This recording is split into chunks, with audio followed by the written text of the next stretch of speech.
I started very early in percussion. Um, I grew up loving and being a part of a lot of African dance troupes.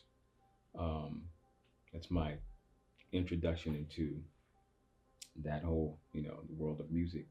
I was about 3 or 4, I think three, when my parents used to travel back and forth to Africa, trading clothes and bring back whatever, things that they brought back, artifacts and instruments and that kind of thing. And they had some antique bongos on the wall, and somehow I got to them and took them down. And it was one morning they were sitting in bed and uh, they heard this trickling of noises, like what, but it sounded like these patterns, and it sounded like somebody knew what they were doing. And it talked to my mouth like, what's that noise? You hear, what is that? When you don't know how I got them off the wall, for some reason I got them down in some kind of way, and it's going away. My father at the time had a friend from Panama who had this dance troupe called Aberdeen. It was a bunch of, they did, tribal chants and, dances, that kind of thing. And at the time, I think I turned 4 about that time. And I said, he's got quick hands. I'll take him with me. And I had my first gig at a place called First Bank of Minneapolis, First National Bank, Minneapolis. And still, I have the actual caption. The caption in the newspaper was Big Drum, Tiny Drummer, because I actually was playing congas standing on top of a metal chair. Oh, wow. It's a funny, yeah, funny little tidbit. And so from there, there was another group that I was involved in, Black Arts Midwest, and I was involved with the poetry back then. So we played for a lot of poets, and and at that time there was a community center called Inner City Youth League, and we would go there to learn. Like they had martial arts there, they had visual arts, um, music. They had a studio there, so it was a place where kids can go and just really discover themselves, through art, which was great. I wish we had that now. That's kind of what we're missing. And so from there, there was another group called H.E.R Dancers. We played at the Renaissance Festival, and by this time I was about 10, and all that while loving everything, all the music of the moment at that time, all the pop music, all the soul music, all the gospel, the rock and roll and R&B. So I was really into a lot of different genres.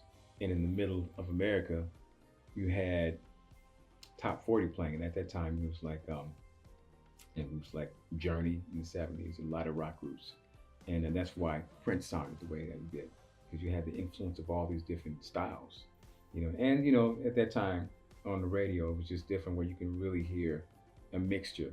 You hear Steely Dan and Stevie Wonder, and it's just a mixture. So I mean that blend has been ingrained in me since then. That's why I love, all the stuff with like Mint Condition that we've done. We can't stick to one thing. It's all the branches off the tree of African American music, all the styles of, from spirituals, field hollers, blues, rock and roll, swing music, all that stuff is in there. And then, the Caribbean music, when you hear the steel pan, and that's going on in our music too. So those were my early beginnings, and the things that have really influenced me. Rhythm is my thing, and the singing, however, came in later on, and that was because I was such, I guess, a good mimicker. So I would mimic everybody in my family. If my uncle came over, I'd be like, what you doing? Everything, my aunts, would kind of mimic whatever they said. And, of course, like any young family, the kids would put on shows for the parents, and, the cousins and uncles and aunts would come over, and you have a little presentation. We had a little broken lamp, and I'd have my part, and, my brother would throw this lamp up like he was the light guy, and, and he would leave that spot and come and do his air guitar with the broom and all that kind of stuff. So it was a fun upbringing, and a lot of music, and along with where my father taught, there was a lot of international students, and I just remember they would have these parties, these get-togethers, and I had to see all these continental Africans coming. So I had my love for high life music, which they would call it Afrobeat now, but it's basically the same thing, just modernized. And I was influenced by that. So all these different things were coming in at me, And at the time, I love jazz music. Some of my favorite old school drummers like Max Roach, Art Blakey, um, um, uh, just so many others that were just it's just a big influence on my life as far as music. Mongo Santa Maria was great percussionist, uh, great influence.